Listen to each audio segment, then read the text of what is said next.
പ്രിയപ്പെട്ട എല്ലാ കൂട്ടുകാർക്കും നമസ്കാരം. 7ാം സ്റ്റാൻഡേർഡിലെ social science unit number 5 economic sources സാമ്പത്തിക സ്രോതസ്സുകൾ എന്ന ക്ലാസ്സിലേക്ക് എല്ലാ കൂട്ടുകാർക്കും സ്വാഗതം. നമ്മളിന്ന് പ്രധാനമായും ചർച്ച ചെയ്യുന്നത് ഈ യൂണിറ്റുമായി ബന്ധപ്പെട്ട പ്രധാനപ്പെട്ട ഫോക്കസ് ഏരിയയാണ്. ഇപ്പോൾ യൂണിറ്റിലേക്ക് Indian economy is classified as primary, secondary and tertiary. These are interrelated. All activities around us are included in these sectors. Labor opportunities are diminishing in the primary sector. Even though food production is increased, we cannot achieve food security. Our government introduced several measures to eradicate poverty and to attain food security. Still, our food production facing numerous challenges. From this chapter, we can understand the different sectors of our economy and how these sectors influence the economy. ഇപ്പം നമുക്ക് നമ്മുടെ Indian സമ്പദ്ഘടനയെ പ്രാഥമികം, ദ്വിതീയം, തൃതീയം എന്നിങ്ങനെ മൂന്നായി തരംതിരിച്ചിരിക്കുന്നു. ഈ മൂന്ന് സെക്ടേഴ്സും പരസ്പരം ബന്ധപ്പെട്ടിരിക്കുന്നു.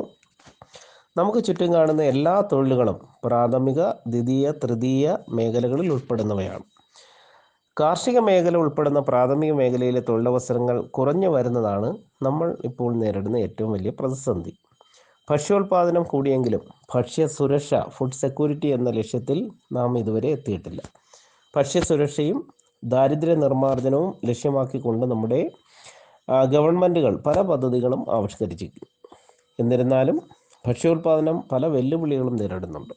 അപ്പം നമ്മുടെ ഇന്ത്യൻ സമ്പദ്ഘടനയിലെ തന്നെ വിവിധ മേഖലകളെക്കുറിച്ചും ആ മേഖലകൾ സമ്പദ്ഘടനയെ എങ്ങനെ സ്വാധീനിക്കുന്നു എന്നും ഉള്ള കാര്യങ്ങളാണ് നമ്മൾ പ്രധാനമായും ഈ യൂണിറ്റിലൂടെ ചർച്ച ചെയ്യുന്നത്. നമ്മുടെ യൂണിറ്റ് ആരംഭിക്കുന്നത് തന്നെ പലതരത്തിലുള്ള തൊഴിലുകൾ ചെയ്യുന്ന ആൾക്കാർ, ഡോക്ടേഴ്സ് ഉണ്ട്, ഫാർമേഴ്സ് ഉണ്ട്, ടീച്ചേഴ്സ് ഉണ്ട്, ഫാക്ടറി തൊഴിലാളികളുണ്ട്. അപ്പോൾ നമുക്കൊരു ലിസ്റ്റ് തയ്യാറാക്കാനാണ് ആദ്യം ആവശ്യപ്പെട്ടിരിക്കുന്നത്. അപ്പോൾ occupation, farming, employed at hotels, teaching, employed in factories, government services, medical field എന്നീ കുറച്ച് തൊഴിലുകൾ തന്നിട്ടുണ്ട് അല്ലേ. കൃഷിപ്പണി, ഹോട്ടൽ ജോലി, അധ്യാപനം, ഫാക്ടറി തൊഴിൽ, സർക്കാർ ഉദ്യോഗം, ചികിത്സ, അങ്ങനെ. അപ്പോൾ ഈ തൊഴിലുകളെല്ലാം നമുക്ക് പരിചിതമാണ്. അപ്പം വരുമാനമുണ്ടാക്കുവാൻ വേണ്ടിയിട്ട് നമ്മൾ ചെയ്യുന്ന ഏതൊരു പ്രവർത്തനവും നമുക്ക് എന്ത് ചെയ്യാം, തൊഴിലായിട്ട് കണക്കാക്കാം. അവയെ സാമ്പത്തിക പ്രവർത്തനങ്ങൾ എന്നും വിളിക്കാം, എക്കണോമിക് ആക്ടിവിറ്റീസ് എന്ന് നമുക്ക് വിളിക്കാം.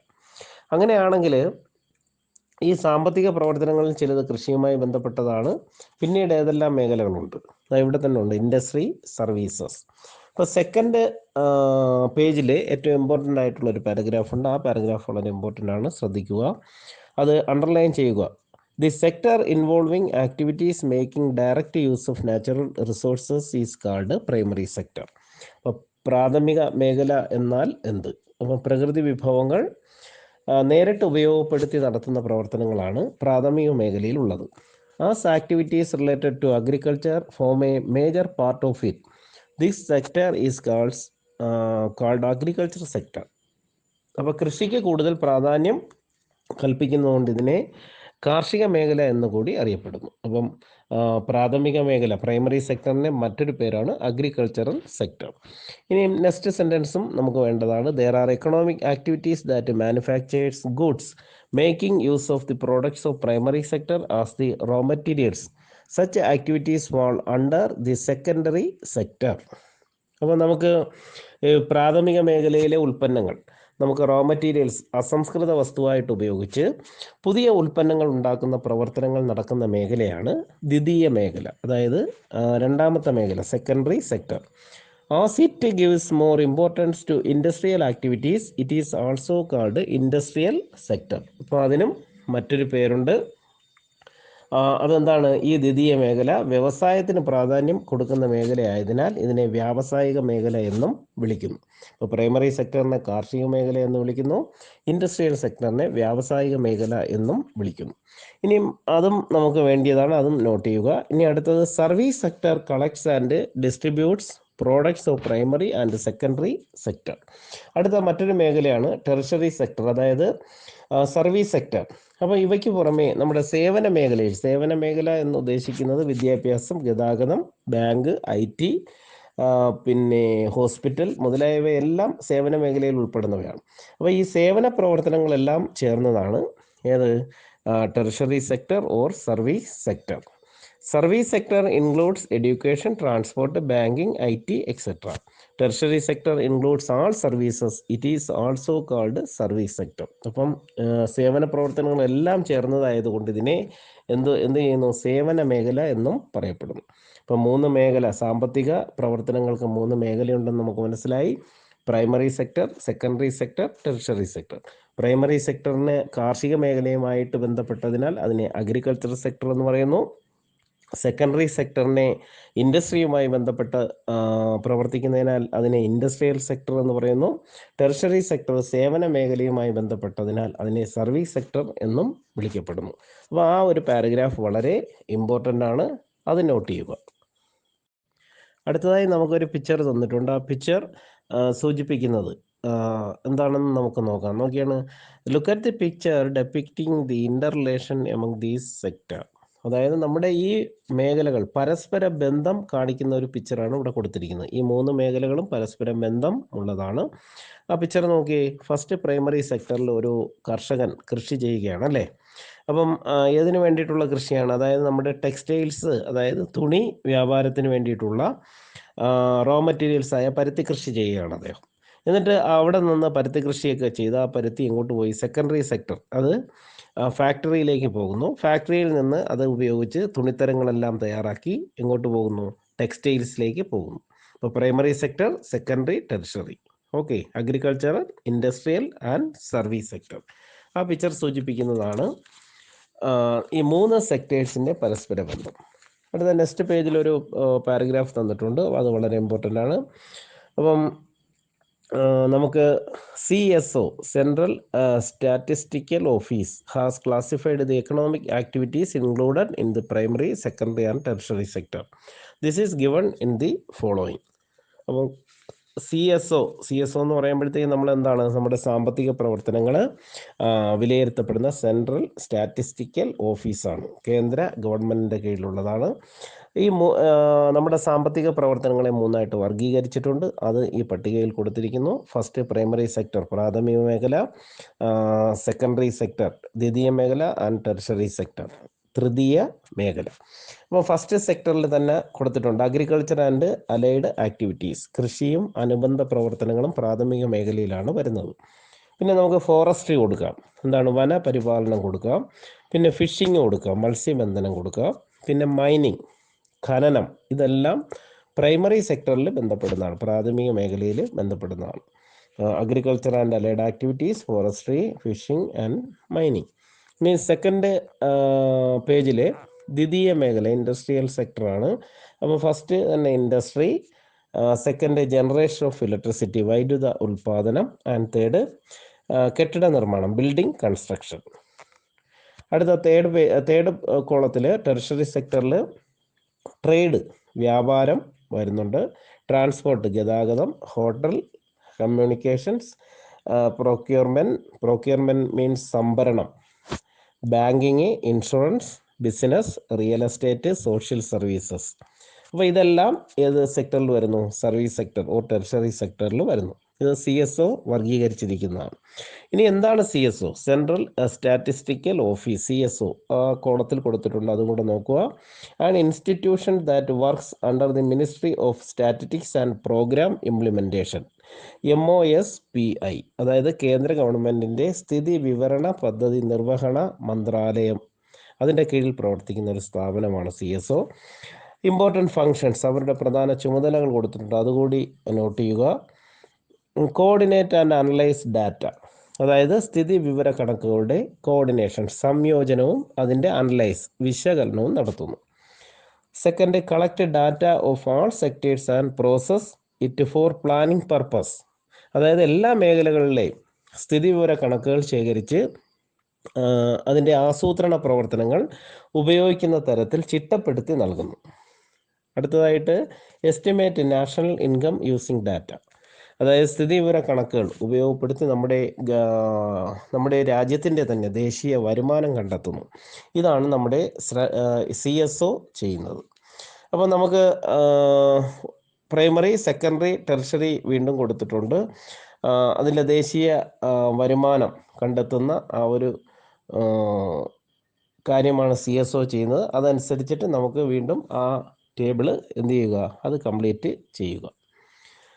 അടുത്തതായിട്ട് ഏറ്റവും ഇമ്പോർട്ടൻ്റ് ആയിട്ടുള്ള ഒരു ടേബിളുണ്ട്, showing the percentage of employment availability in different 1993 to 2011. അതായത് നമ്മുടെ 1993 മുതൽ 2011 വരെ ഓരോ മേഖലയിലെയും തൊഴിൽ ലഭ്യത വിശദമാക്കുന്ന ഒരു ടേബിളാണ് നമുക്ക് നൽകിയിരിക്കുന്നത്.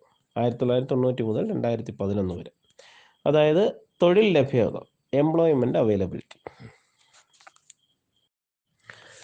അപ്പോൾ ഇന്ത്യയിൽ ഭക്ഷ്യോൽപാദനം വർദ്ധിച്ചിട്ടും ഇന്ത്യയുടെ പല പ്രദേശങ്ങളിലും ദാരിദ്ര്യം നിലനിൽക്കുന്നുണ്ട്. എന്തൊക്കെയാണ് ഇതിൻ്റെ കാരണങ്ങൾ? അതാണ് next 2 points. Defects in distribution, അതായത് വിതരണത്തിലെ അപാകത. Low potential of individuals to purchase goods, സാധനങ്ങൾ വാങ്ങുവാനുള്ള വ്യക്തികളുടെ ശേഷി കുറവ്. ഇതാണ് നമുക്ക് ഭക്ഷ്യോൽപാദനം കൂടിയിട്ടും എന്താണ് നമുക്ക് ദാരിദ്ര്യം വരാനുള്ള കാരണം. ഇനി എന്താണ് ദാരിദ്ര്യം? പോവർട്ടി. അതാണ് ആ ടേബിൾ കൊടുത്തിരിക്കുന്നത്. അത് ജസ്റ്റ് ഒന്ന് വായിച്ചു നോക്കുക. അതായത് ഇന്ത്യയിലെ ആസൂത്രണ കമ്മീഷൻ്റെ ശുപാർശ അനുസരിച്ച് നഗരപ്രദേശങ്ങളിൽ, ഗ്രാമപ്രദേശങ്ങളിലും ഒരാൾക്ക് കിട്ടാനുള്ള പോഷകാഹാരം 2100 കലോറി നഗരപ്രദേശങ്ങളിലും, ഗ്രാമപ്രദേശങ്ങളിൽ 2400 കലോറിയിൽ താഴെ പോഷകാഹാരം ലഭിക്കുന്നവരും ദാരിദ്ര്യം അനുഭവിക്കുന്നവരാണ് എന്നാണ് ഇന്ത്യൻ ആസൂത്രണ കമ്മീഷൻ്റെ നിഗമനം. 2011-12 സാമ്പത്തിക സർവേ പ്രകാരം ഇന്ത്യയുടെ ദാരിദ്ര്യം 29.8%. ഇന്ത്യൻ സംസ്ഥാനങ്ങളിൽ ഏറ്റവും കൂടുതൽ ദാരിദ്ര്യമുള്ള സ്റ്റേറ്റ് എന്ന് പറഞ്ഞാൽ ഏതാണ്? ബീഹാറാണ്, 53.5%. ഏറ്റവും കുറവ് ഹിമാചൽ പ്രദേശ്, 9.5%. കേരളത്തിലെ പോവർട്ടി നിരക്ക് 12%. ഓക്കെ, അതെല്ലാം ഒന്ന് നോട്ട് ചെയ്ത് വയ്ക്കുക, ടേബിൾ ഒന്ന് വായിക്കുമോ.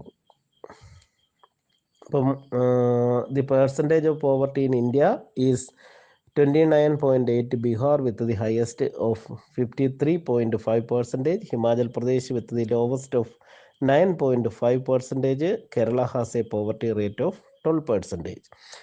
ഇനിയും നമുക്ക് ഈ പോഷകപ്രധാനമായ ഭക്ഷണം ലഭിക്കുന്നതിന് വേണ്ടിയിട്ട് നമുക്ക് അതുപോലെ സാമ്പത്തിക പ്രാപ്തി ഉറപ്പുവരുത്തുന്നതിന് വേണ്ടിയിട്ടും ഉള്ള ഒരു കാര്യമാണ് ഭക്ഷ്യസുരക്ഷ എന്ന് പറയുന്നത്, food security. Physical and economic access to sufficient nutritious food to meet the dietary needs and food percentage for active and healthy life. അപ്പം ഫുഡ് സെക്യൂരിറ്റി കൈവരിക്കാൻ നമുക്ക് എന്തെല്ലാം കാര്യങ്ങൾ വേണം? അവിടെ പോയിൻറ്റ്സ് ഉണ്ട്. All people should get food, എല്ലാ ജനങ്ങൾക്കും ഭക്ഷണം ലഭിക്കണം. അത് പോയിൻ്റ് നോട്ട് ചെയ്യുക. അതുപോലെ food should be made available at all times, എല്ലാ കാലത്തും ഭക്ഷണം ലഭിക്കണം.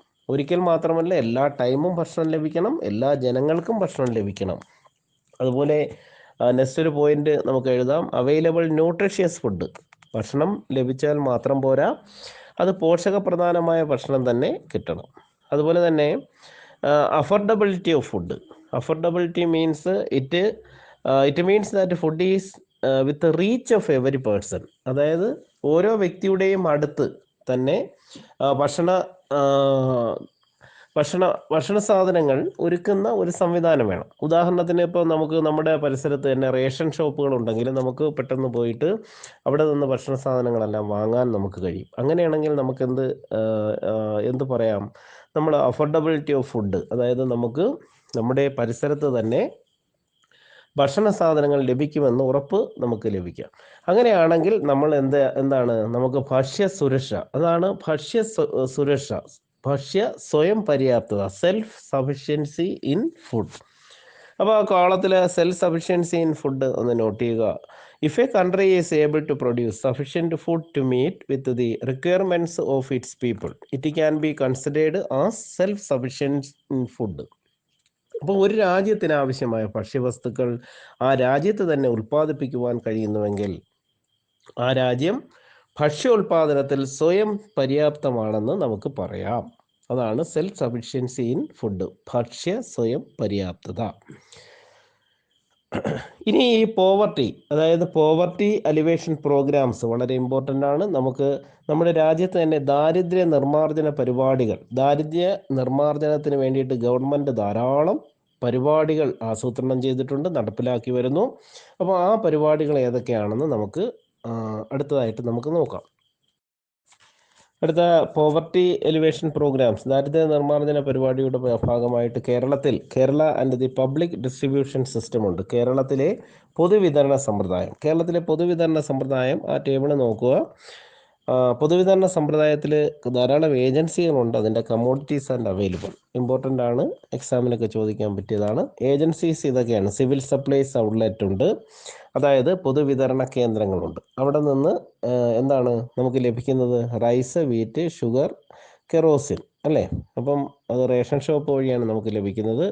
നമുക്ക് അരിയും ഗോതമ്പും പഞ്ചസാരയും മണ്ണെണ്ണയും ഒക്കെ അവിടെ നിന്ന് ലഭിക്കുന്നുണ്ട്. പിന്നെ ഹോർട്ടി ക്രോപ്പ്, അത് മറ്റൊരു ഏജൻസിയാണ്. അവിടെ നിന്ന് നമുക്ക് വെജിറ്റബിൾസ് കിട്ടുന്നുണ്ട് അല്ലേ, പ്രാദേശികമായിട്ടുള്ള വെജിറ്റബിൾസ് കിട്ടുന്നുണ്ട്. പിന്നെ സപ്ലൈകോ സൂപ്പർ മാർക്കറ്റ് ഉണ്ട്, നന്മ സ്റ്റോർ, നീതി സ്റ്റോർ, ലാഭം Supplyco market, Maveli store, Triveni super market, Triveni floating super market.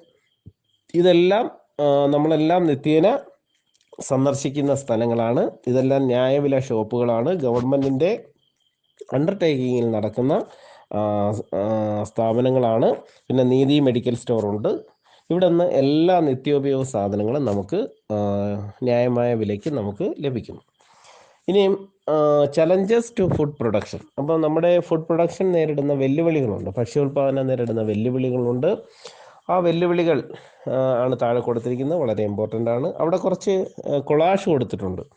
Subsidy cut short farmers in crisis, natural calamity, fall in food grain production, economic crisis, മ്യാഗരി, mechanisation possible, misuse of ambulance steeps, downfall in food production. അതായത് subsidy വെട്ടിക്കുറച്ചു, കർഷകർ പ്രതിസന്ധിയിൽ, കൃഷിഭൂമികൾ മറ്റ് കൃഷികൾക്ക് വേണ്ടിയിട്ട് വഴിമാറുന്നു, പ്രകൃതിക്ഷോഭം വരുന്നു, കർഷകരുടെ സാമ്പത്തിക പ്രതിസന്ധി, യന്ത്രവൽക്കരണം അസാധ്യമാക്കുന്നു, അങ്ങനെ കുറേ കാര്യങ്ങൾ അല്ലേ. അപ്പോൾ അവിടെ നമുക്ക് വേണ്ടുന്നത് ആ പോയിന്റ്സ് ആണ്. The news collage given about displays some of challenges faced by the food production sector. അതായത് ഈ വാർത്താ കൊളാഷിൽ നിന്ന് ഏതൊക്കെ വെല്ലുവിളികളാണ് നമ്മൾ നിത്യേന നമ്മൾ നേരിടുന്നത്, ഏതെല്ലാം വെല്ലുവിളികളാണ് നമ്മൾ ഭക്ഷ്യോൽപാദന രംഗത്ത് നേരിടുന്നത്.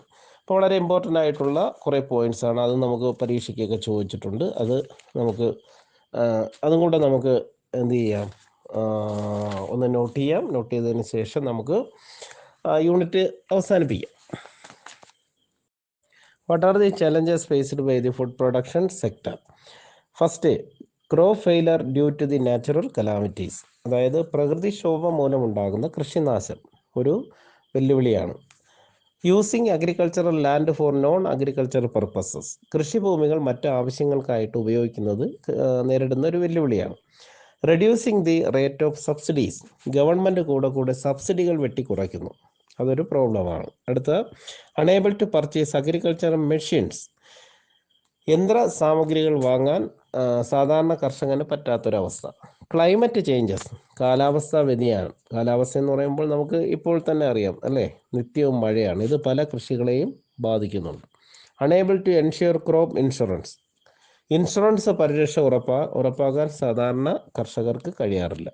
Excessive use of fertilisers reducing soil fertility, രാസവളങ്ങളുടെ അമിത ഉപയോഗം മൂലം നമ്മുടെ ഭൂമിയുടെ ഫലപുഷ്ടി നഷ്ടപ്പെടുന്നത് കർഷകർ നേരിടുന്ന പ്രധാനപ്പെട്ട വെല്ലുവിളികളാണ്. അപ്പോൾ ഈ വെല്ലുവിളികൾ മറികടക്കാൻ കഴിഞ്ഞെങ്കിൽ മാത്രമേ നമുക്ക് പ്രധാനമായിട്ടും നമ്മുടെ രാജ്യത്ത് ഭക്ഷ്യോൽപാദനം കൂട്ടുവാനും അവ ആവശ്യാനുസരണം വിതരണം ചെയ്യുവാനും അതുവഴി നമുക്ക് ഭക്ഷ്യസുരക്ഷ ഉറപ്പാക്കാനും അതുവഴി നമ്മുടെ രാജ്യത്ത് ദാരിദ്ര്യം നിർമ്മാർജ്ജനം ചെയ്യുവാനും കഴിയുകയുള്ളൂ. അപ്പം ഈ ഭക്ഷ്യോൽപാദന രംഗം ഇന്ന് നേരിടുന്ന വെല്ലുവിളികളും അത് തിരിച്ചറിയുന്നതിനും അത് പരിഹരിക്കുന്നതിനുമുള്ള കുറച്ച് കാര്യങ്ങൾ നമ്മൾ കണ്ടെത്തി എന്ന് വിശ്വസിച്ചുകൊണ്ട് യൂണിറ്റ് അവസാനിപ്പിക്കുന്നു. അപ്പം എല്ലാ കൂട്ടുകാരും ടെസ്റ്റ് നല്ല രീതിയിൽ വായിച്ചു നോക്കുക. അപ്പം പ്രധാനപ്പെട്ട പോയിന്റ്സുകളാണ് നമ്മൾ ചർച്ച ചെയ്തത്. ബാക്കി നമുക്ക് ക്ലാസ്സുകളിൽ വിശദമായി ചർച്ച ചെയ്യാം. അപ്പോൾ എല്ലാവർക്കും നന്ദി, നമസ്കാരം.